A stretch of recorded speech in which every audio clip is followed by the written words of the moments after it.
Good morning, good evening, wherever it is you might be tuning in from across the globe. Thank you so much for joining us. We're thrilled to have you with us, have you join us this morning for the Sakagura Virtual Tour 2021, looking at sake and shochu, and brought to you by the Japan Sake and Shochu Makers Association. My name is Justin Potts, and I am going to be one of your navigators on this journey here, this early morning in Japan, broadcasting from Odaiba in the heart of Tokyo, and I'm excited to journey with all of you. We have actually 4 days of virtual tours lined up, visiting sake and shochu producers from various regions across the country. Today we'll be traveling down to Fukuoka, down in Kyushu on the southern island of Japan, to visit a couple of fantastic shochu makers. Day after tomorrow, we'll be traveling to Amami Oshima, the Amami Islands, looking at Kokuto shochu, a very unique style, unique specific to those islands, a place that you often don't get a chance to really get an inside look at, so that should be very exciting. After that, next week, starting in March, we will be heading over to look at sake, traveling first to Shiga, another largely unexplored region, and followed by a trip to Kansai. We'll be going to Kyoto as well as Nara. So we'll be digging very much into areas that really represent roots and tradition in this iconic beverages. Today, throughout the session, we're going to be taking comments, questions, and things like that from the polls. On the right side of your screen, you'll probably notice a comment section. On there, if you want to go ahead and just punch in your name, agree to the little mark on there, and click Join Event, you'll be able to share your thoughts, feelings, questions, comments all throughout the show. And we'll be gathering a few of those comments during the session and sharing those and communicating those with the producers and getting back to you. And so please do feel free to interact and talk and share, and we look forward to sharing all of those with you. There will also be a number of polls regularly or occasionally popping up on your screen, asking you a few questions. If you'd be willing to take part in those, that would be fantastic. There's an initial question probably popping up about your experience taking part in Sakagura virtual tours. Today's the first one for this series. I imagine some of you folks out there might have been taking part in a number of different virtual tours throughout the last year, and we're excited to be able to continue that journey with you today. The first visit on today's tour, as I said, we'll be traveling down to Fukuoka Prefecture to the city of Chikugo, where we will be visiting Nishiyoshida Shuzo. I am joined here today by Shochu Pro and Mr. Awamori Extraordinaire, Mr. Christopher Pellegrini, regular partner in crime in several formats. How are you doing this morning, Christopher? I'm doing well. Thank you very much for inviting me today, and very excited to take this tour down south. Haven't been able to get down to these distilleries yet this year. Christopher Pellegrini at your service. If you have any questions or comments for me, please leave them in the chat window, which side is it? This side? This side? One on this side. Looking forward to this. Yeah, absolutely. No, this will be fun. It's I said we're in your wheelhouse this morning, so I'll be leaning on you. And we'll take a trip to Please Fukuoka. do. I've been dying to get to Fukuoka for the last year and a half, and so this is going to be our means this morning. But to get started, we got a brief video to share with you introducing Nishiyoshida Shuzo. And so to get started, we are going to head off to Chikugo City in Fukuoka Prefecture. Let's go. All right.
こんにちは。Nishiyoshida酒造株式会社代表取締役の吉田でございます。私どもは明治28年よりこの地で本格焼酎を作り続けております。後ろにございますのが私どもの会社でございます。そしてその手前を流れておりますのが花宗川という川でございます。この筑後の地は豊かな水と作物、そしてきれいな空気、この中で130年間にわたりお酒、焼酎を作って続けてまいりました。どうぞ今日は皆様、社の方にお越しいただき、ゆっくりお過ごしいただければと思います。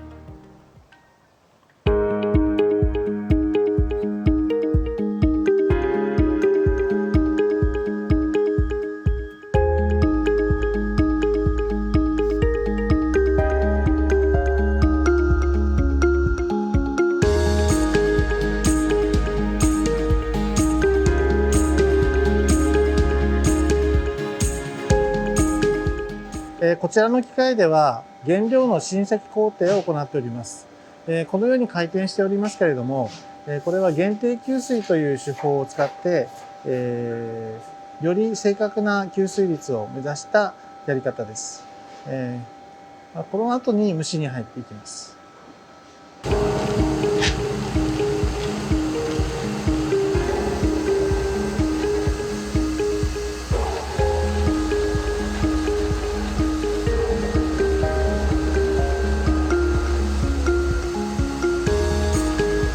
こちらの工程では原料の大麦を蒸すという工程を行っております。この大きな連続式乗爆機をご覧いただきますとお分かりになりますが、およそ45分ほどかけてゆっくりと原料の大麦を蒸してまいります。同時に蒸しと放冷を同時に行う機械でございまして、縦型に風を送ることによってよりしっかりとした蒸し麦ができてくるということになります。こちらの工程では先ほど蒸しました大麦を生菊、麹を作る工程に転換していきます。こちらでは種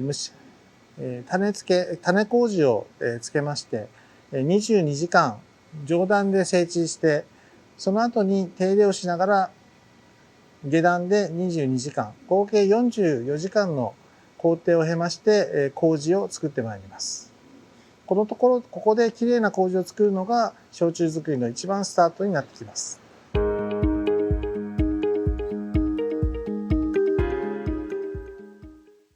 はい、こちらが一次発酵タンクになります。こちらでは先ほど作りました麹、それに水と酵母を加えまして一次発酵をしてまいります。ここで非常に甘いいい香りがし始めます。ここで約1週間発酵させて湧き上がったところをこちらの大きな二次タンクの方に移していきます。そこでまたさらに2週間の発酵を経て焼酎となっていくわけでございます。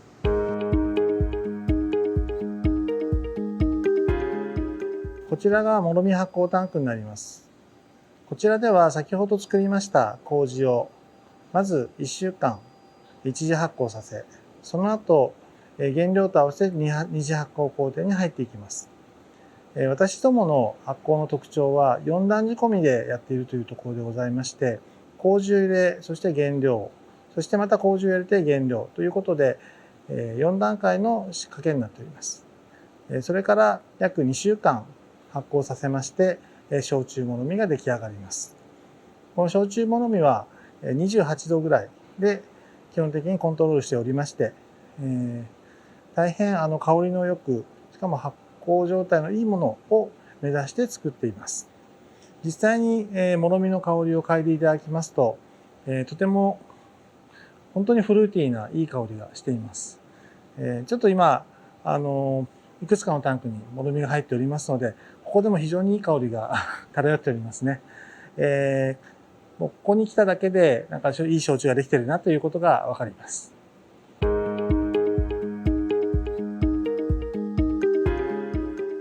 こちらの機械が減圧式蒸留機です。この蒸留機ではとても綺麗なタイプの淡麗な焼酎を作ることができます。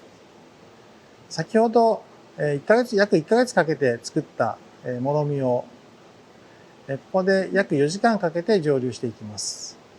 この高いつる首、スワンネックをご覧ください。こちらが綺麗な私どもの蒸留機の特徴でございまして、大変綺麗なキレのある焼酎を作ることができる蒸留機の秘密でございます。ここでは焼酎のろ過を行っています。蒸留酒である焼酎はろ過の作業というのは非常に大切でございまして、いろんなタイプのろ過がございます。ここでは最終段階のきれいにするというろ過をやっているんですけれども、その他にも温度を下げてやるろ過であるとか、それからいろいろな段階での、工程のいろんな段階でろ過という作業が入ってきます。これはもうシンプルにこういうふうな機械で行っておりますが、実はこの工程が意外と、単純ですが大事な作業というふうになっております。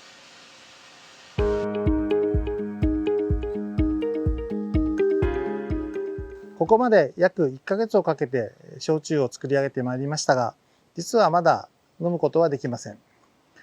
ここで、このタンクの中で、短いもので約半年、長いものですと3年、5年、10年と熟成を加えていきます。私どもの会社で作っている焼酎は平均して約2年、ないしは3年程度の年数を経たものがほとんどです。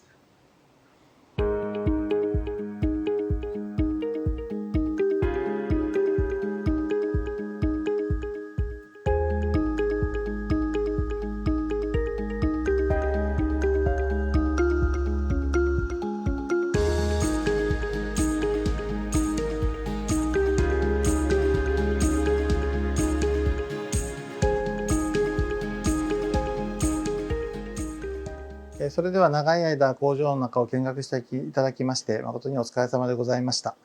今日は私どもの商品についてもご紹介をさせていただきたいと思います。私どもの焼酎つくしは平均して3年、長いものですと5年以上の原酒を使ってブレンドしております。まず紹介させていただきたいのがこの白ラベルです。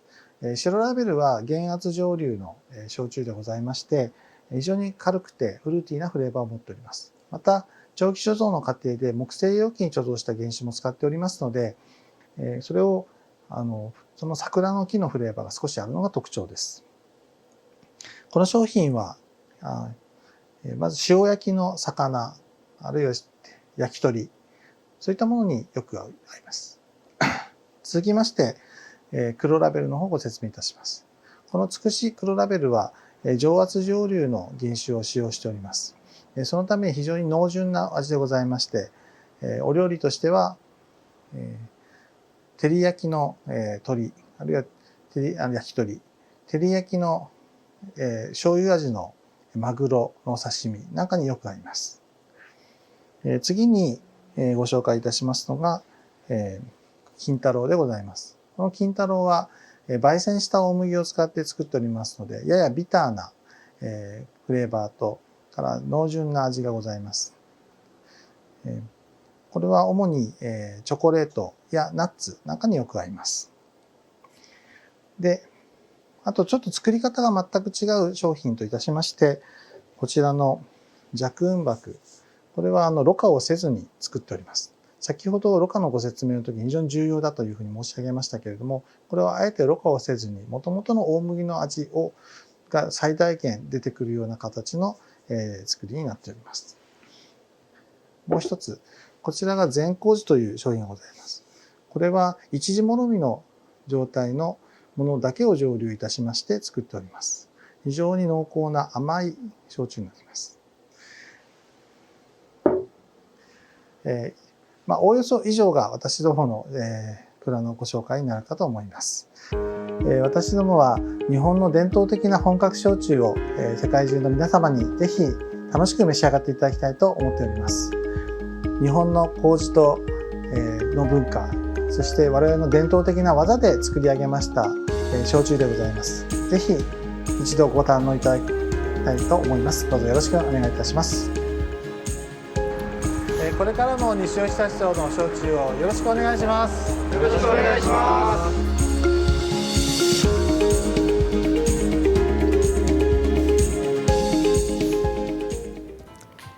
And we are back. Fantastic trip to Fukuoka and to Nishiyoshida Shuzo. And we are very lucky to also now be joined by the CEO of Nishiyoshida Shuzo, Mr. Motohiko Yoshida himself, the man who just took us on that fine tour. Yoshida-san, are you out there? Oh, yeah. Nice to see you, Justin, and nice to see you, the audiences. Today, I am so excited to a presentation about our shochus into the world. Wonderful. We're super excited to have you here.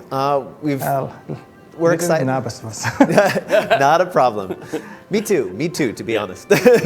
We're all in this together. We'll have fun. We'll drink some shochu very soon, and then it'll calm us down. We're going to be fine. We've got shochu. It'll all work out. Yoshida-san, real quick, we just got a brief, in the video, we were able to see the process of the making of your barley shochu. You're the first program up, so this might be a lot of people's first look at shochu. What is it exactly that you feel makes shochu a unique distilled spirit in the world of distilled spirits? Actually, I think maybe two different things about the production. So one is made with the koji. The koji is a very traditional stuff items for Japanese to making sake. So to using koji is a great point of the shochus. The other point is distillations. Our shochu is two different types of distillation. One is reduced pressure distillation, and the other hand, atypical, the usual pressure distillation. So it makes a very unique characteristic between the both. If we make from the one ingredients, but this distillation make a unique, quite different characters. So these 2 points is very unique point of the show about the shochu, I think. Yes. I say, Does that make sense? Yeah, absolutely. A couple of key words. Koji came up. Yeah, koji is a big one. We're going to be talking about koji a lot over the next few days. Absolutely, absolutely. And different distillation styles, types, methods we'll dig into as well. Fukuoka, you mentioned you kind of focused on barley shochu down where you're at. Can you tell us a little bit then about what makes Nishiyoshida Shuzo's shochu something unique and different? Yes. So actually, we drink shochu for every day, with dinner or something. So we enjoy the shochu with the some food. So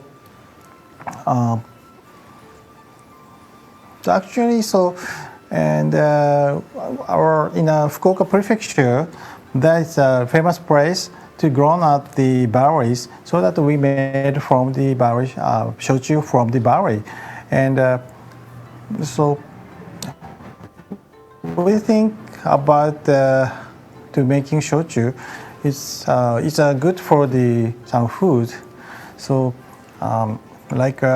so I think I produced two different types of shochu. One is for the sashimi or the salty flavored dishes. The other black label is very good for with the teriyaki food. So it's I think it's a very good important point for the making shochu. Absolutely, that food is a key word, and especially down in Fukuoka. Fukuoka is one of my favorite places to dine and drink. Absolutely, it's a gold mine of lovely food tradition and restaurants. Yeah. Yes, Fukuoka is called the city of the food in Japan. So.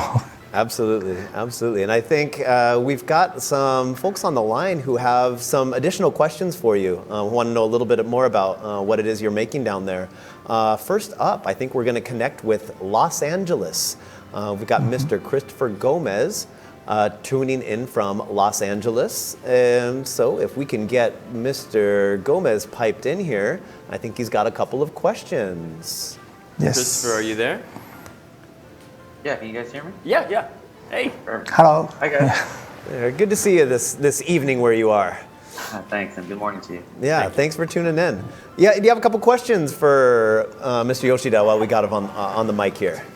Yeah, first one is I wanted to know what difficulties does he have producing shochu? Yeah. Yoshida-san, what do you think? What are the challenges of making quality shochu? Yes, actually, the shochu is have just one distillation because of the made from with the koji malt. So when we make shochus, it's what is most important things is making good koji at first, then make a good moromi. It's just like sake no hako, just like a sake, fermentation, and so in the middle in the half of the production is just like sake, then the distillation, so that the koji and koji's moromi is the most important things. Then we use a technique for the distillation. So these two things is important. Then after that, we keep in a tank or barrel or the pot for a long time, so that. But the beginning is very important, I think. Right, those early stages, that koji making and getting that. If you don't get things started right, it just kind of funnels all the way down the chain, right? Yeah, it's the same as with any other thing that we like to eat or drink daily. It's every single step of the process is incredibly important. Yeah, absolutely. How about Christopher? Any other questions you'd like to ask Mr. Yoshida? Yeah. We got him here. Yeah, I wanted to know what he thought was in store for the future of the shochu industry. Oh, Big question. Yoshida-san, the future of the shochu industry. Yeah, actually, it is not the usual things to drink spirits in a dinner, but I think someday it could be. But at first, anyway,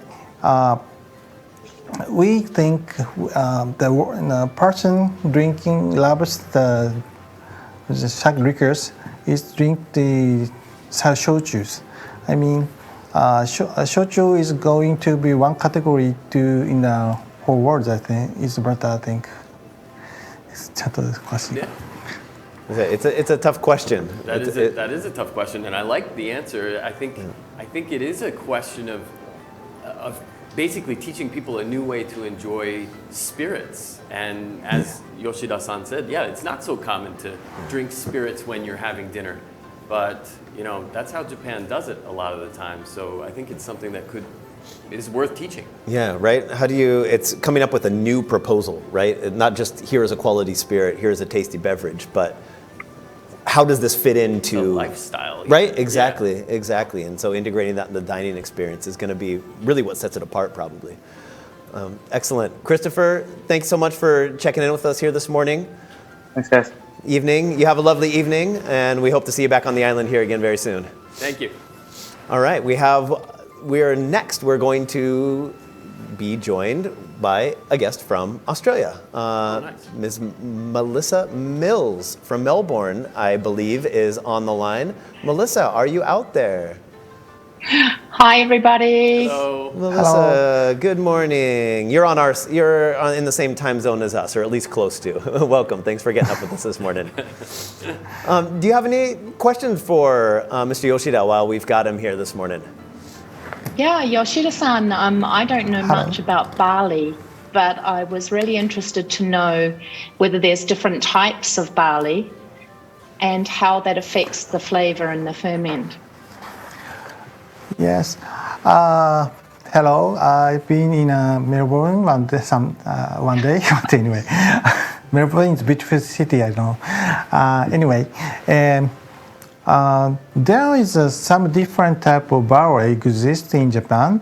The one is, of course, it's one is more big one, in the Nijo Omugi, and the other one is naked barley in the Hadakamugi. So the flavors, the shochu made from the Nijo Omugi, it's something from the Australia, but it's a more clear and more fruity flavor, I think. And Hadakamugi is mainly from the Japan. It's more. It's like more characteristics is like more rice, and it's going to be more sweet and complicated flavors.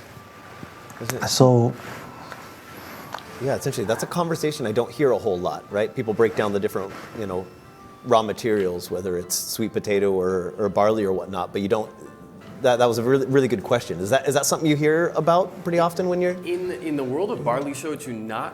It's not super common. Of course, if you're using the hadaka mugi, and we're going to say mugi a lot in this show, and that means barley in Japanese.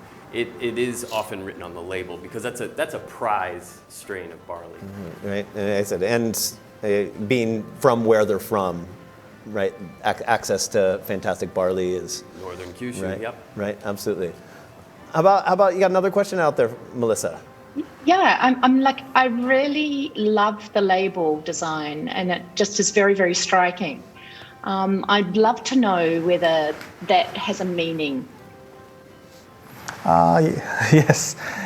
The meaning of the label is tsukushi is means of the old ancient kingdom exists in this area. It's named Tsukushi no Kuni. Its name is from the ancient kingdom here, and this design is written by the hiragana. It's every character is same shape, but the angle is different. So it's very difficult to write down in a beautiful. So it's okay. You understand? Yeah, no, it's Yeah, I beautiful. really like it. It is beautiful. I say, even looking at it, as a distance, it almost has its own like singular form. But when you look up close, it's there's those individual components. It's really lovely. It's really lovely. Excellent. Melissa, thank you so much for checking in with us this morning. That was lovely. It was great to see you, and we hope to be connecting with you again here very shortly. Thank you, Bye. Melissa. All right. There's probably another poll up on the screen asking you about your experiences with Shochu. Feel free to take part in the poll and send your thoughts, feelings in the comments. Share your experiences of Shochu. We're excited to hear about those, and we will dig into those a little bit toward the end of the show. I think it's time to taste something. It's absolutely time to taste something. I've been staring at all these bottles and these glasses appeared, so it's about that time. We've had some delivered out here, and it's I can smell it from here. This is a pot still. Yeah. Yoshida-san showed us that big stainless steel pot still, and when you use a pot still, you get a lot of flavor, and you can smell it already. We're talking about tsukushi shiro, or tsukushi white, which is the white label, and then tsukushi kuro, or the black. We'll focus on white first. To get started. And I'm going to throw this right at Mr. Yoshida. Mr. Yoshida, can you tell us the differences between these two shochu? And we're going to smell them while you're speaking. Yes, the white label, both tsukushi black and white is made from the same barley and the same process of fermentations, but just different is distillation. The white label is low pressure distillation under vacuum pressureless distillation, so that its flavor is more like light and fruity, and it's keep on the pot with the cherry tree top, so that it's little bit flavor from the cherry trees. So, and usually used with the low temperature, because this white label is made born in the low temperature distillation, so that I think the flavor of shochu is most characteristic in the temperature of its own bond breakout, so that I think it's a white label must be drink in a low temperature. So does that mean for the white label, is it good on the rocks? Rock, or it's a little bit rock and a little bit water, I think. Okay, so choi mizu, or a little bit of a... Choi mizu. Okay, so we're talking about a mizuwari mix here, which is basically rocks and the shochu and a little bit of water added to the top. So we're gonna, Yes. I guess we... Yeah, like I said, we got all the shochu in front of us. We should have a little kanpai here. Yeah. Yoshida-san, can we raise our glasses real quickly? You have one at hand? Of course he does. Oh, He's come prepared. I don't know if I can put one together quickly. You get it fast enough? I'm gonna try it on the rocks too. I say, well, I've got all these tools at my disposal all of a sudden. All right, Yoshida-san, kanpai. Thanks for joining us this morning. Okay, Kanpai. kanpai. Hey, cheers. Kanpai. To you, sir. Hey.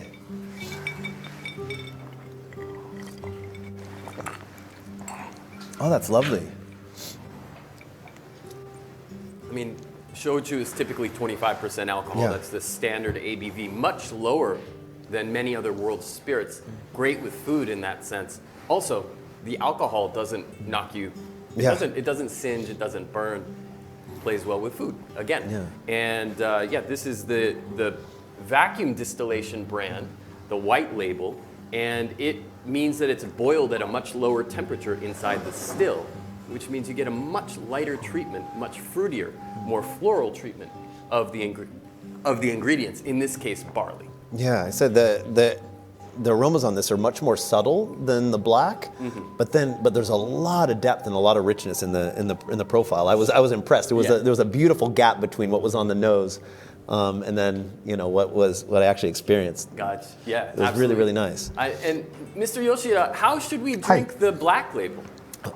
Black label must be drink with a high temperature, so that I recommend it with the hot water. Oh, oyuwari? Oyuwari. Oh, that's my favorite. Very Okay, nice. well, we have some hot water here. If you're making an oyuwari at home, make sure that it's not boiling hot straight out of the kettle, because you'll evaporate the alcohol. Alcohol evaporates at 78 degrees Celsius, 172 degrees Fahrenheit. We've got it probably low enough that we can just put it in the cup, and now when the cup is room temperature, so this is going to bring it down to around high 50s, which is perfect. Add the shochu second. About 50-50 is a good mix, I think. And you're going to get a lot of lovely aromas from this. Oh, and it becomes, and because this is the atmospheric distilled version, it's grainier, it's nuttier, it's got some toasted qualities. It's almost like, it's a little bit of a roasted barley thing going on that brings in some cacao, a little bit of a coffee note. Yeah. Love it. That's really nice. Yoshida-san, what should we be eating these with? You were talking about food being integral to the shochu experience. We've got two very unique profiles on both of these. What should we be sampling these with? So maybe with a white label, we recommend salty flavored chicken, beef, something, and or the raw fish with the sauce, with the salt and some lemon something. It's very good for the white label. And for the black label, It's more like more heavy flavors like shoyu, miso, so that we recommend it with the teriyaki sauce something. That makes sense. Yeah, absolutely. So we've got them on display here. Both these chicken samples kind of match the bottles here. We've got that, Yep. right? We got that light salted, and then we've got that rich teriyaki under the black label. Oh, this looks fantastic. Oh man. And it's often the case that with a vacuum distilled shochu, you're going to Yeah. want to go a little bit lighter with your food. Yeah. And you're going to want to go lower temperature. I think that's a great piece of advice.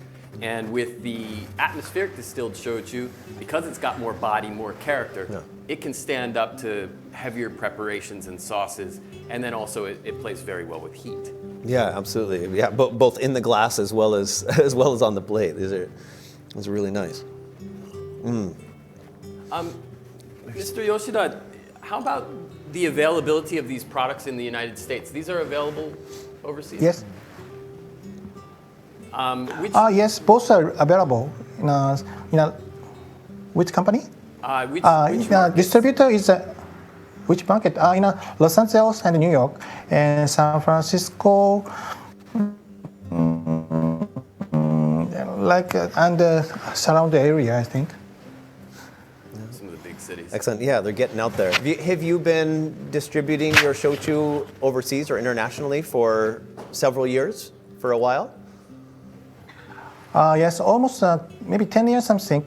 We at first it going to be a very cold and snowy day in New York. I take some stuffs and introduce my product. And it take 10 years, but it's a very difficult thing to spread in other countries anyway. So it's just the spirit categories are exploding, at least in the U.S. in general and internationally. So as I said, as we were saying earlier, this is shochu's time to shine, I'd say. I totally agree with you. I think there's a lot of space in people's minds right now for new things. And in the shochu category, you've got so much history and so much quality, it's going to fit right in. Yeah, absolutely. God, I'm absolutely loving these. These are fantastic. Yeah, So OUI is nice. perfect on So a cold nice. day, and it is So kind nice, of a cold so day. nice. It is indeed. Excellent. I think after this, we've probably got a couple of questions that have been shared in the comment section that I want to dip into. You mentioned earlier, Yoshida-san, that the shochu, at least for these particular, for the Shido and Kuro, are generally aged about 2 to 3 years. Is there a reason that you're aging for about that amount of time? Yeah, actually, take your time. Take time to make shochu more smooth and mix up it very, I think some other special flavors come from the shochu in 3 years, I think. Okay. Some studies said the 3 years storaging in a tank makes different flavors from the shochu. So we usually keep in 3 years or something, and but in a pot, in the 4 or 5 years, it's going to be more some special flavors on the shochu, so that we mix up some. Excellent. So you're blending a bit as well. Yes, of course. The fresh shochu is very good for the like a 1 year, half year. Fresh shochu is more some special good flavors, so that we mix a little bit fresh one and the old one at the same time. That's a super important point. It's not necessarily longer is better. Oh, absolutely not. Absolutely not. Yeah, I think that's a great point with spirits. You need to take it out of the resting vessel, whether it's a pot, a ceramic pot, or steel, or if it's an oak barrel. Take it out of there when it's at its best point, when it's at its peak. That's the key. A lot of people forget that. Yeah. Older is not necessarily Yeah, better. absolutely. They each have their own unique style that are exceptional. 100%. Excellent. And we got one more question here, Yoshida-san. Yes. We've got the salted chicken and the teriyaki chicken here. When you take this shochu with you overseas, what international dishes have you found pairs really nicely with your shochu? Oh yeah. Actually, I like mixed text foods, so that with the なんかsome tomato sauce and なんていうんだっけ。Gumbo something is very good for the black liver, I think. That sounds excellent. How do I say in English? I don't know. 豆とかそういうのを煮てこう食べる南の方の食事なんかすごくありますね。Yeah, you mentioned gumbo and those stewed right beans and vegetables, dishes, some rich some spiciness in there. Yeah, spice. There's some character to these dishes, and that's fun. I mean, when you've got a shochu or a drink that you can enjoy alongside those foods, it enhances the food. It also cuts through some of the spice. It can clean the palate and keep you going for a while. Definitely part of the power of shochu. Yeah. Excellent. Yeah, exactly. Yoshida-san, thank you so much for joining us today. Thank you. Getting up this morning. That was a fantastic visit. We appreciate you making time, and we look forward to visiting you physically in Fukuoka very soon. Thank you so much. Thank you very much. Thank you. Thank we'll you. have See very you. good fun. Thank you. Will do. I'll keep enjoying this here. That was fantastic. I'm glad we got to take a little tour of Fukuoka there. Yeah. To our participants, this first session is just about to wind down here. There's probably a little questionnaire on the bottom of your screen. I'll probably just take about 2 or 3 minutes if you have time between now and the upcoming session. If you wouldn't mind just taking the time to answer that will help us not only, further improve this program, but also, other opportunities in the future as well. So if you could take a few minutes and help us with that would be fantastic.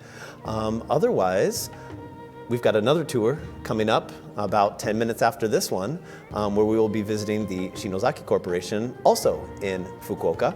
So we will be back here in just about 10 minutes. So until then, if everybody want to get settled, pour yourself another drink, get up and stretch, we'll be back with you here very soon to return to Fukuoka. Christopher, we'll see you here in just a minute.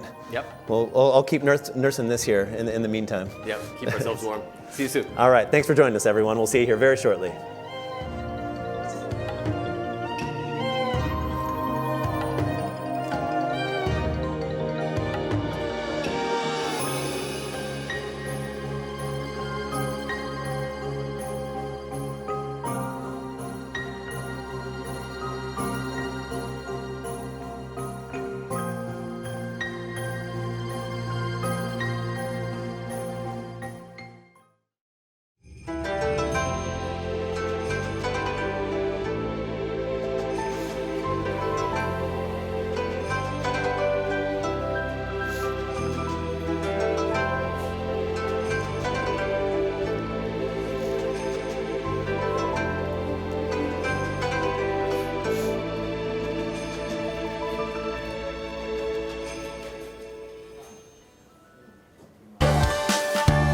Welcome back once again.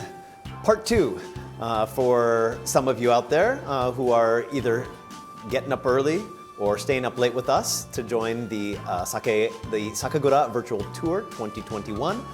Looking at the worlds of sake and shochu, and brought to you by the Japan Sake and Shochu Information Center. No, by the Japan. I think it's the whole thing. Yeah. It's the whole thing. Everybody's in on it. The Japan Sake and Shochu Makers Association, JSS. My name is Justin Potts, and I am going to be one of your primary navigators on this shochu journey today. Starting off, we'll be heading down to Fukuoka for round 2, and we're going to go ahead and get started. Pay attention on the right side of your screen. We are going to be collecting comments, questions. We'll also be conducting some regular polls throughout the session. So if you want to go ahead and pay attention to that corner of your screen while you're taking part, we'd love to have your participation. We'd love to hear your thoughts and feelings about the program. And go ahead and punch your questions in there as well. We're going to be taking some of these comments and sharing them with the producers toward the end of the show in order to get some of your questions answered. And so, yeah, I imagine there's probably a poll popping up on your screen here pretty shortly asking you about your experiences for maybe some of you actually visiting a Sakagura in person. So if you can go ahead and take part in that, that would be fantastic.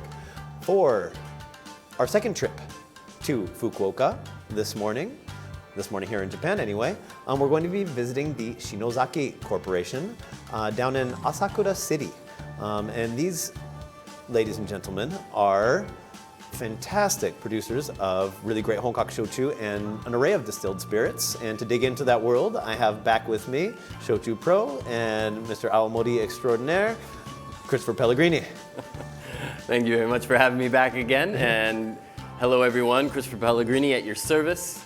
Again, if you have any questions, comments, or anything related to these amazing drinks, definitely leave us a comment and we might be able to get to it by the end of the show. I said, we're gonna dig into as much as we can here. We got a limited amount of time, but we want to try and get your questions answered. And we're really lucky to be able to have the producers join us for these sessions here today to get a firsthand, not just look, but that information, those from the source. Yeah. So it's super lucky and a great opportunity. Yeah. But before we get started, we've got a short video, short, about 10 minutes or so. So we're going to go ahead and jump off digitally through this video to Asakura City in Fukuoka. So we'll go ahead and roll it.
私はここ福岡県朝倉市で、日本酒の製造販売を行っております株式会社篠崎の8代目を務めております篠崎道明と申します。弊社は220年前から日本酒の製造を始めました。最近では日本酒の製造にとどまらずに焼酎や甘酒、リキュールの製造を行っております。そして今年からはウイスキーの製造も始める予定です。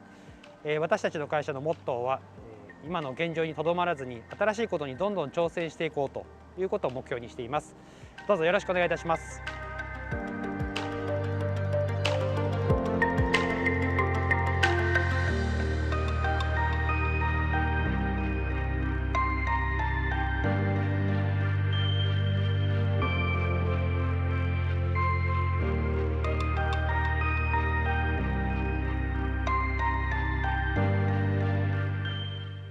はい、それでは製造工程の説明をさせていただきたいと思います。焼酎にもさまざまな種類がありまして、その中でも私どもの会社は麦焼酎を得意にしています。私の後ろに見えますのが原料になる大麦です。私たちの会社のこだわりはこの土地、福岡県朝倉市というところの大麦だけを使用して製造していると、そういうところにあります。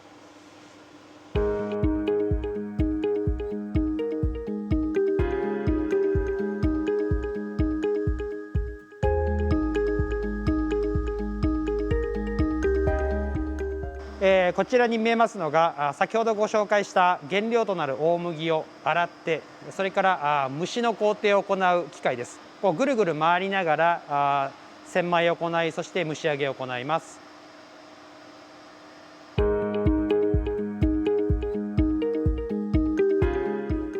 私の後ろにあるのが麹を作る機械です。先ほどもお話ししたように、私の会社では麦焼酎を製造していますので、麦麹を作ります。皆様ご存知の通り、麹というのは、蒸した麦に麹菌を繁殖させるという工程を行う工程です。具体的には後ろの機械は上下2つの部屋に分かれていて、上の部屋で約18時間、下の部屋で約23時間、合計約41時間ほど、もちろん温度の変化を見ながらですけれども、麹を作る工程を行います。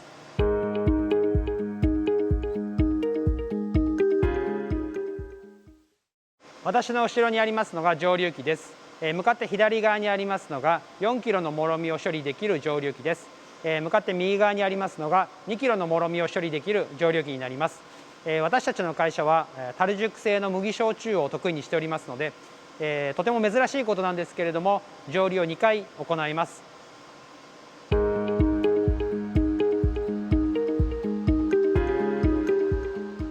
こちらはもろみの管理を行う部屋になります。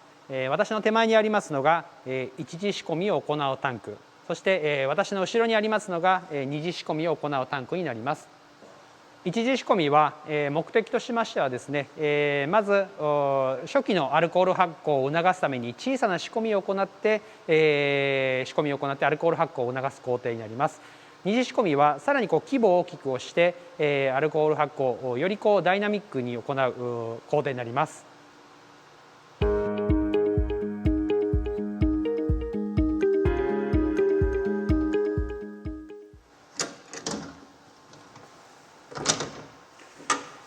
こちらが二次仕込みタンクになります。弊社では約11日間ほど二次もろみの管理を行っております。今日が約3日目ですので、約1週間ほどもろみ管理を行ってアルコールの発酵を促します。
はい、それでは、弊社の代表的な商品をご紹介させていただきます。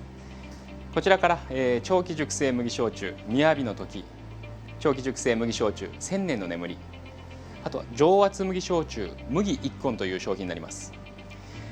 まずはこの真ん中の1000年の眠りからなんですが、弊社の、25年ほど前から、製造しております焼酎になっておりまして、40度の原種の麦焼酎になっております。樽で4年以上寝かした商品になっておりまして、おつまみとしましてはちょっと珍しいかもしれませんが、チョコレートと、合わせていただけると非常に美味しさを、楽しめると思います。続きまして同じく樽熟成の雅の時という商品になりますが、こちらは、3年以上樽で寝かした長期熟成麦焼酎となっておりまして、お味があっさりしておりますので、お刺身とか繊細な味のお料理と一緒にお楽しみいただければと思います。最後に、上圧麦焼酎麦一本という商品ですが、こちらに関しましては、非常に麦の癖、うまみっていうのを非常に前面に押し出した、品質になっておりまして、お肉お魚問わず、濃いめの料理にも負けないような、力強い、焼酎の品質になっております。ぜひともお試しいただければと思います。今年も篠崎みんなで頑張るぞ。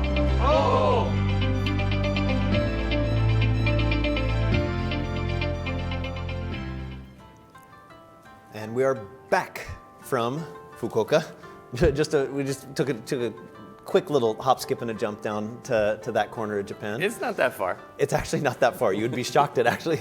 Fukuoka is closer than most places surrounding Tokyo, where that airplane flies in. It's very, very accessible. Yep. One of its finer features. We're back, and we are back also with the producer, with the maker of this fantastic Honkaku Shochu. And today we're actually very lucky to be joined by Mr. Haruki Sakamoto, who is in charge of product development down there at the distillery, which means making the stuff good. The guy in charge of making the stuff delicious. That's right. So Sakamoto-san, are you out there? Yeah, I'm here. There he is. Hello. Hello. There he is. Good morning. Great to see you this morning. Yeah, you too. Excellent. Thanks so much for joining us. No worries, thank you. That was great. So that was a pretty dense video we got through. There. There's a lot of information. There are a few things that seem rather unique about the nature of your product and your shochu that you're making. One of the things that came up was the idea of multiple distillations, and that the product, the shochu sitting in front of you, is twice distilled. That's not super common in the world of shochu or honkaku shochu.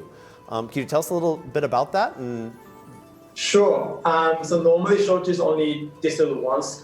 The reason behind this is, for shochu, you want to enjoy the flavor of the ingredients, right? So for the mugi, so barley, you want to enjoy the flavor of the barley. If with the rice shochu, you want to enjoy the flavor and aroma of the rice. When you distill twice, right, then you don't get so much flavor of the raw ingredients, but instead you will get pure, clearer distillate that is actually perfect for maturing in all casks. That's what we do here. Interesting. Is that those multiple distillations? Is that? I mean, is there a reason that never really took hold? I mean, that's a relatively new approach in the world of shochu. Oh, it's very rare. Yeah, absolutely. Right? Sakamoto-san, what is it? How rare is it to distill twice? Well, how rare is it? So twice distilled products coming out these days, but if you look about 40 years time, 30 years time, I would say there weren't really many at all. We got inspired by the spirits industry in worldwide, especially for the whiskey. They use the same ingredients, barley.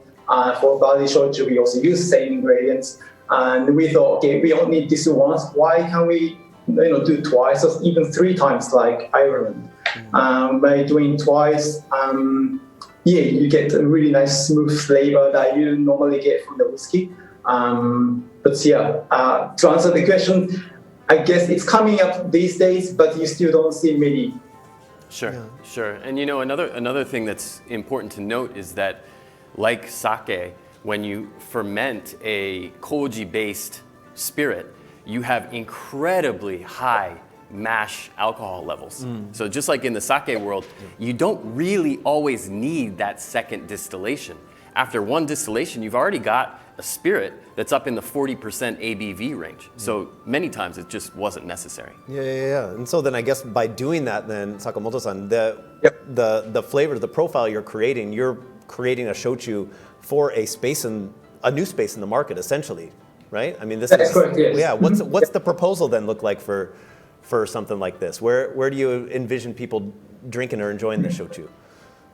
Yeah, sure. So as a brewery and distillery, we have started 220 years ago. We were brewing mainly Japanese sake. But about 40 years ago, we wanted to extend extend our frontier, what we can do with koji, right? So all the products we make is based on koji. And so what we have at Sennin, namely what we have the double distilled Mugi Shochu is that you can just enjoy with many things that you can really find outside of Japan, like chocolate and like nutty, mixed nuts and stuff like that. And what we want to do with our Mugi Shochu is that you can enjoy not only with meals, but also like after meal, even meals, or just sipping along with some snacks and chocolate and sweet stuff. Very cool, very cool. Elegant yet casual. Like there's a lot of diversity and very cool. Very cool, very cool. And then part of that you also mentioned, then you were talking about aging in cask, and that was a big part of the video as well too. That's something relatively new that you've sort of you've integrated into the process. Can you tell us a little bit about cask aging? Yeah, sure. By now we have more than 2,000 casks in our warehouse, and we have started doing so about 25, 30 years ago. It was that we wanted to explore a new tasty Mugi Shochu. So normally Mugi Shochu is to drink neat and it doesn't have any, it has really nice Mugi Shochu flavor, but we want to introduce new flavors to Mugi Shochu. And we looked, as always, we look for possibilities, what we can do and what we can do better. And that was a cask maturation. Cask maturation has been done historically for the whiskey and rums and many other different distillates. And why don't we do this in Shochu? That was our question. And therefore, we started experimenting 30 years ago. And one of the good things about the cask is that it gives really nice creamy caramel and vanilla flavor that normally Mugi Shochu or any kind of shochu cannot get from the raw materials. And so, we love maturing casks. Nice. And so I guess, time becomes an important element then too. Like are you starting to see then not just shochu spending time in cask, but spending more time aging? Is that something that's starting to develop?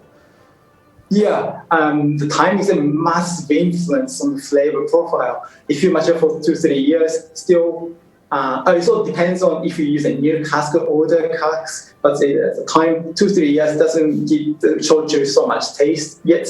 But if you mature for 6-8 years, then you get really nice, deep, rich flavor that is extracted from the cask. So yes, the time is very important. And also the weather as well. Kyushu is really lucky. It's quite warm environments. You don't need so much time for the maturation of the spirit as is in Scotland, let's say.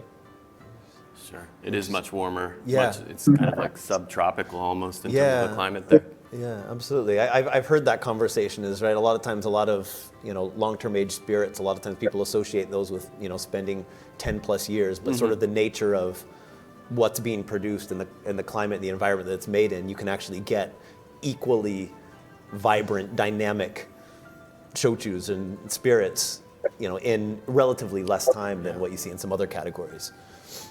That's excellent. That is super interesting. So then, So I guess you said you got thousands of casks down there. More than 2,000 casks? Yeah, more than 2,000, yes. Wow. Where is this? I hope I'm not jumping ahead too far, but where are the casks made? Oh, they're made in USA. We use ex-bourbon casks, and also we use virgin oak casks as well. And some we use sherry casks, which are made in Spain. And some casks are, from Scotland. So it's all over the place.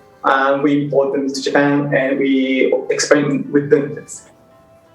Interesting. So I imagine you probably went through a good deal of experimentation then over the years as to sort of what works with different styles with regards to shochu. Yeah, we've done so. Yeah, we have tried sherry, port, and also the apple brandy wine. And we have Sakura casks and also cinnamon, so Japanese cinnamon cask as well. Oh, yeah. So we have tried many of them, yes. Interesting. Very cool. I said we'll talk a little bit more about the bottle sitting in front of you momentarily. Are you starting to see a lot more different types of aging in different vessels and different? Absolutely. I mean, of course, there is a lot of cask aging that's happening in the shochu industry and the awamori industry as well. But again, as we talked about in the first episode earlier this morning, there's also a lot of clay pot aging that happens. And then there's also a lot of tank aging, regular tank, steel tank that's often lined with enamel and doesn't really add anything, but it allows the spirit to really kind of chill out and smooth out and become its best version of itself. There's a lot of really interesting aging traditions going on in the shochu industry. Yes, and it sounds like it's starting to develop a great deal as well too. People are really figuring out, and that's kind of what, Sakamoto-san, what you're mentioning, just, Shinozaki as a distillery, as a producer, you're very much all about exploring the unexplored possibilities, right? That's right. Yeah, so that methodology is very indicative of your, let's say, the soul of your kura.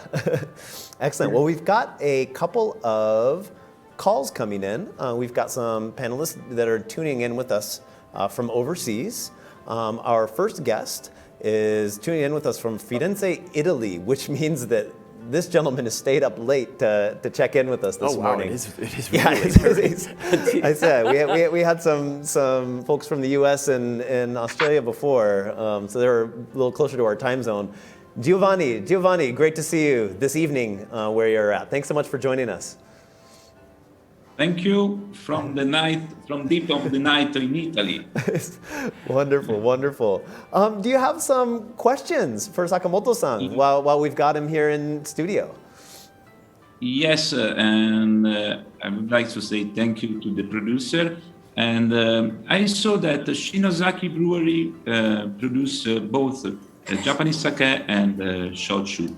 So making koji, are they use two different kojimuro, or which is the most important difference between making koji for Japanese sake and making koji for shochu production? Yeah. So to answer your question shortly, no, we don't make koji in the same room. We have kojimuro, so koji making room for Nihonshu sake. And we have also a machine that makes koji for the shochu. So we have two separate places, right? And the reason why we don't mix these two is we don't want to see any contamination in both sides. We make koji for preserved purposes for Nihonshu and the shochu. And if the koji is not made for this purpose, it shouldn't be used for the production, because then you will get unwanted outcome. So we have two different places, yes. Right. Yeah, so that koji, that keyword that came up in the first session, is something that I guess our viewers who are maybe not necessarily as accustomed with the beverage or the category, it's gonna be a keyword to be worth paying attention to, because that really is what sets shochu and sake, apart from a lot of other spirits and other beverages across the globe. Really gives it its profile. The national mold of Japan, and that is, I'm not joking, it is in everything that you know: soy sauce, miso, mirin, as Justin said, sake, and of course shochu. Without koji, this amazing mold, we wouldn't have Japanese cuisine as we understand it today. Absolutely. Well, how are you feeling there, Giovanni? Any other questions about the world of koji? Yes, I'm wondering. Is it possible to blend a different batch of shochu? Is that normal? Do you blend it? Mm-hmm. Yes, I wouldn't say that is, let's say, normal practices in shochu industry, but I know some companies do that, and we do sometimes as well. But normally, when we distill, whether in a distillate, the same with shochu in this case, right? Then it's in the tank. Then we don't really mix the shochu in one tank to other, so that we are blended. But so that's for the normal, that's a white mugi shochu, barley shochu. But when we mature shochu in casks, that's a different story. As you see, let's say, batted malts in whiskey industry, our single malt batted, and you can see that many, let's say, they are blended with many different distillates in different casks, spaced in different casks, in order to bring and orchestrate a nice profile flavor that normally you don't get from only one sample from one cask. To answer your question, if it's a white shochu, it's a normal shochu, you wouldn't blend it so much, not really such a common practice, as I'm told. But if you're blending the spirits that are mature in casks, yes, you have to. Well, it's better to blend them in order to give richer, rich depth and profile to the product. Right. I imagine in between each of those casks, you've got a significant variance in character, probably. There absolutely is. I mean, there's difference in terms of how the cask was made, how old some of the casks are. Like Sakamoto-san said, some of the casks are newer, some of them are a little older, a little more tired, don't have the same influence on the spirit. You also have differences in terms of where is the cask on the rack? Is it down low? Is it up high? And a lot of places, I know that Shinozaki Distillery does this as well, will move them around to give them equal treatment and try and even things out. It's a art and a science. I said, and you guys have been doing it, what, you said about 30 years or so you've been working with casks, right? Some around 30 years, yes. Excellent. So at the hands of experience. Mm-hmm. True. Excellent, very good. Great. Excellent. Giovanni, thank you so much for staying up so late with us tonight and checking in. We're happy to have you join us from Italy. It was very nice to be able to connect with Italy this morning and to see you. We hope to see you here. I hope to see you on our island here again very soon. Yeah. You have a great evening. Time for a nightcap. Yeah. Bye-bye. Thank you. All right. Thank you, Jill. Excellent. And we have, I believe, another guest chiming in, this time from Canada, tuning in from Calgary, Mr. Gabriel Hall, who should be connecting with us here very shortly. Gabriel, are you out there? I am. Good morning. There he is. Good morning. How are you doing? Morning, good afternoon, good evening. It's a little cold here, but it is Canada after all. It's part of the experience, right? Yep. Excellent. Any questions for Mr. Sakamoto while we've got him on the horn this morning? You bet. I have a couple of questions. My first one is, are there many other different types of grains which would be good for producing shochu? Last time I was at an izakaya in Kyoto, I had and finished a couple bottles of goma or sesame shochu. Are there any other distinctive types other than mugi, barley, and imo, potato? Yep. We have, theoretically, you can make shochu from many different ingredients. So you mentioned rice, barley, and also rice, barley, and imo, sweet potatoes. We can also make from, let's say, buckwheat soba. We can also make from sake leaves that are sort of byproduct of, making sake. We can also make from carrots. You can make from potatoes, and you can make from cactus. It's possible. So anything that has sort of sugar and starches in it, you can convert it into sugar by the power of kochi, and you can make shochu out of it. Yes. So there are many. There are more than 40, I'd say, that are recognized as honkaku shochu. Right. The potential raw material list, ingredient list, is pretty wild. It is pretty wild. Right? It's a list that's maintained by the Japanese tax office. And as Sakamoto-san said, yes, cactus is an approved ingredient for making shochu. It is not a common ingredient, but it is approved. And there are, water chestnuts and even milk shochu is a thing. Wow. There's a lot of variety, made in pot stills, so it tastes and smells like what it's made from. It's a remarkable category of spirit. You get a lot of the character because of the nature of the production, right? That's wild. That is wild. Gabriel, any other questions for Mr. Sakamoto? My second question, if I may, is more around the image of shochu. I know in my travels that shochu used to be regarded like as a drink for oyaji, like for old men. Has that changed, and has the younger generation embraced it and started to understand it and accept it a little more? Yeah, the answer is, I guess, yes and no. Yes, shochu has still oyaji sort of, oyaji image of oyaji drinking izakaya and just sitting along with, nice meal. But with the invent of highball, especially with the whiskey highball, people have started doing shochu highball as well. That attracts many younger people. So for myself, when I drink shochu, I also drink it with the soda and also ice. And I think that is true for many people. And so yes, there are more newcomers, younger generation newcomers to shochu. Shochu world.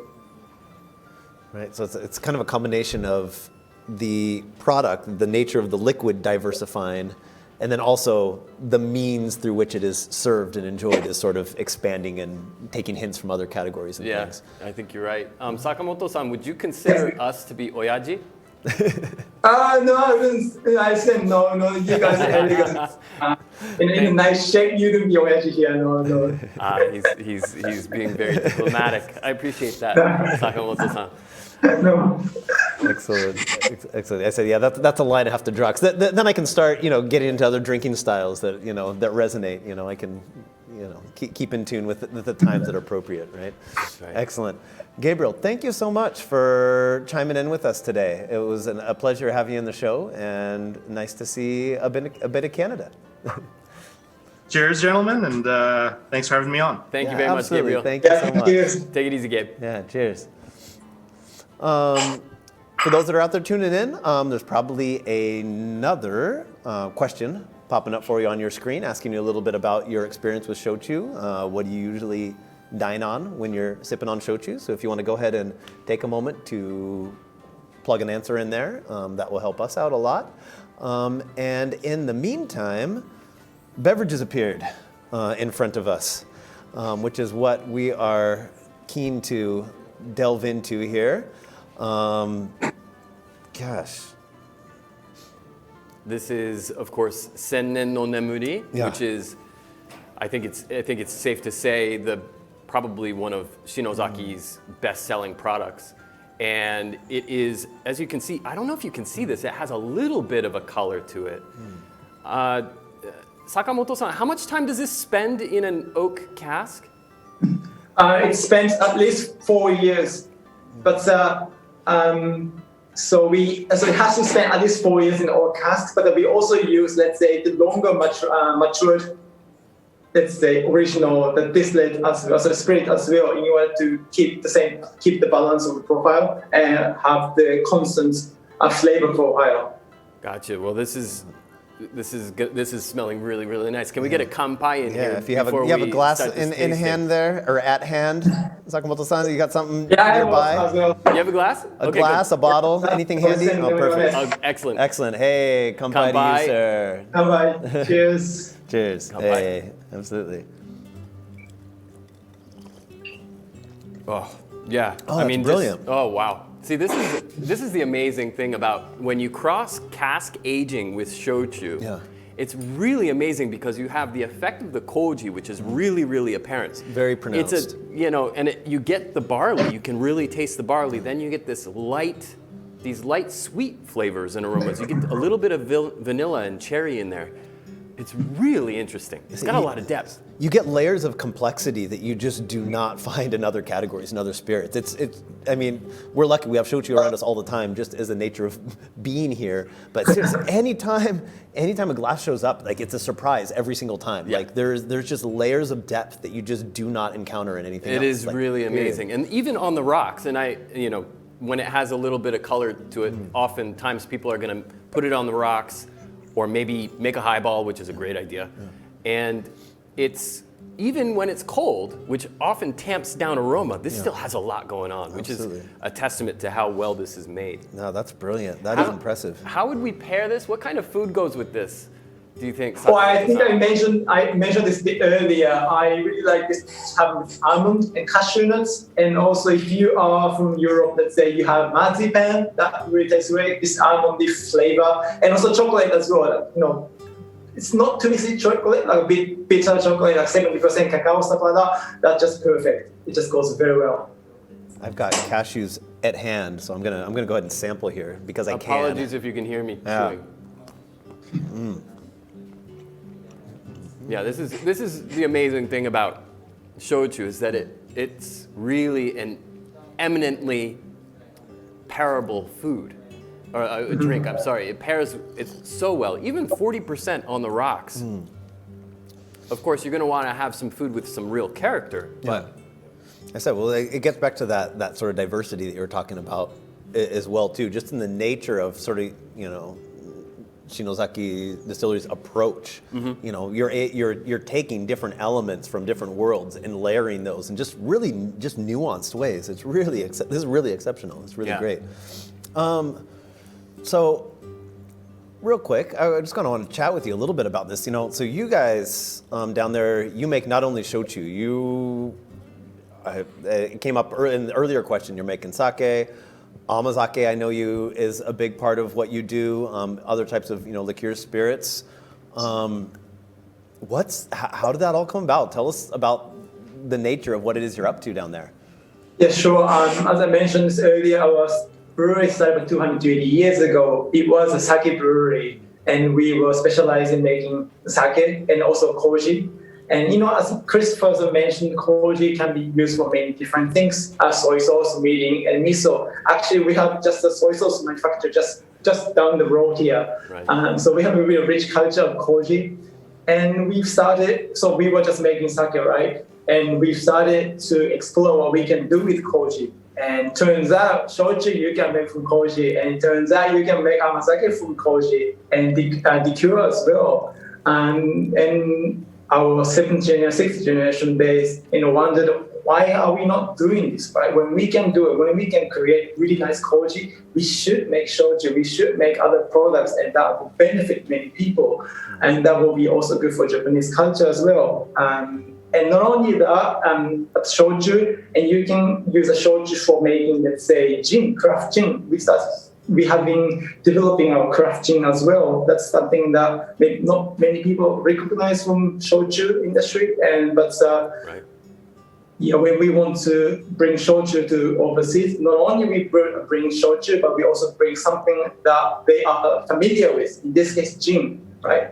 So I think koji has been really great, the part of a distillery and brewery.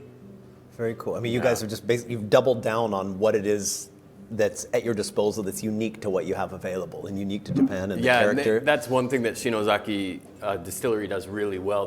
There's a lot of focus on the local area and local ingredients, which is, I'm sure as you know, it's not something that is super, super common in the beverage alcohol industry in Japan. Many times there are guilds or farming agricultural co-ops that take care of material sourcing. And Shinozaki Distillery much of the time is focusing on, well, what can we get in our backyard that is going to help us to make something truly exceptional? And that's something that they deserve a lot of credit for. That's how you create something iconic, right? Yeah, absolutely. Very cool. Yeah. So, Senden no Nemuri, what I'm sipping on right here, Sakamoto-san, is this relatively available outside of Japan? Yeah, I would say no. You can find it in USA, but you cannot find it in other countries. No. Okay, but it's relatively available in the US. It's kind of it's floating around the market out there. Yep. Big cities, probably. Mm-hmm. Okay. We've got a couple of participant questions here. Yeah, we got a couple of questions chiming in here. We saw a number of different shochu and different products. Are some of your other products being sold overseas? What sort of primary markets are you guys available in? So we also ship our amazake to East Asia, like China and Taiwan, those places. And also, we have been doing other type of shochu to Singapore, Malaysia as well. But we have only started a couple of years ago, so we don't have much portfolio for sending this to overseas. But then we was one of the first one we shipped to USA and into abroad. Mm-hmm. Okay. Good choice. So we have just only started exporting. Okay, nice. So the future is bright then. Hopefully, yes. It is. I promise. Yeah. Hands down. One more question we got here from listeners. They want to know, why is shochu generally around 25% ABV? This is higher. This is at 40%. This is 40, yeah. The ones from the previous session were at 25, and that's generally common. Is there a reason for that? Yeah, shochu normally accompanies the meal, right? So when you're eating something nice, you want to drink shochu, but if shochu's got such a high alcohol percentage, like 40%, 45%, then it doesn't really interact with meal in a nicer way. It kind of just dominates the flavor. So alcohol dominates the flavor, and so removes the enjoyment you can get from meal. That's why most of shochu are diluted down to 25 degrees, 300 degrees, and also at 20 to 25 degrees, you can smell more, you can taste more. Just a pure alcohol, so is how you say. You can get a much more flavor from diluted 25% alcohol percentage shochu. Yeah, and another to add on to what he was just saying, another historical aspect of this is that taxation often dictated that 25% was a sweet spot. It used to be that at 26% ABV, that was a lot more tax. So the tax regimes have been unified to a great extent, but that was for a long time why a lot of shochu was bottled under 26%. And so now we're going to be seeing, like I said, more diversity in the market thanks to what you folks are up to down there at Shinozaki. Thanks to what you're up to, we're going to start to see. I said stuff like this. This thing dominates as well right here. You're talking about like 25% stuff. This is brilliant. I look forward to seeing what this does overseas in the coming years. Sakamoto-san, thank you so much for getting up with us this morning. I know this is a busy time at the distillery this time of day, so thank you so much for setting aside time and joining us. Thank you for having me. Thank you for introducing shochu and sake culture to overseas. You guys been great supporter for Japanese sake and shochu. Nice. Oh, cheers! Hey, we do what we can. We're just having fun. Yeah, I mean, there are feeling perks that keep us coming back. We're feeling pretty lucky. Yeah. No complaints. Excellent. Thank you so much. We'll be seeing you in Fukuoka here very soon. Yep. Yeah, you too. Thank you. Thank you. Excellent. Very good. Lots of meaty information, lots of details in there. So for those who are looking into getting into some of the minutia of sort of process as well as sort of the possibilities and kind of what's happening in the world of shochu, that was a lot of fantastic insight. On the bottom of your screen right now, you're probably seeing a short questionnaire. You can probably fill it out in just about 2 or 3 minutes. If you didn't mind just taking a moment to do that, it would help us out a great deal. It will help us be able to create more programs like this, just as good or possibly even better. So any time you can put into supporting us with that would be fantastic and greatly appreciated. We're just about out of time. We filled it up. That was great. We used the time well, I think. That was dense. Yep. That was excellent. This was day 1 out of 4 days. We got several more days coming up. The next tour is going to be to the Amami Islands, Amami Oshima, which is way down south off it's not off the coast of anything. It's closer to Okinawa than anywhere else. Still technically part of Kyushu. It's part of Kagoshima. Yeah. But it's closer to Okinawa than to anywhere else. Right, and we'll be looking at Kokuto shochu. That's going to be great. I'm really looking forward to that. So join us on Friday for that session, which will be 2 really interesting distilleries that specialize in that amazing dark Japanese Kokuto sugar shochu. Good. Yeah. So good. Yeah, so check your local listings because it'll be Friday morning here in Japan. It could very well be the middle of the night if you're in Italy, or late evening on Thursday if you're calling from the U.S. So go ahead and check out, do that little search on there and figure out where it is in your time zone. And we hope to see you back here on Friday for more shochu, and then it'll be more sake in the weeks following. So thanks so much for tuning in with us from wherever you're at. And we'll see you again here for more Sakagura virtual tours coming up in the coming days. Kanpai. Kanpai. Cheers, brother.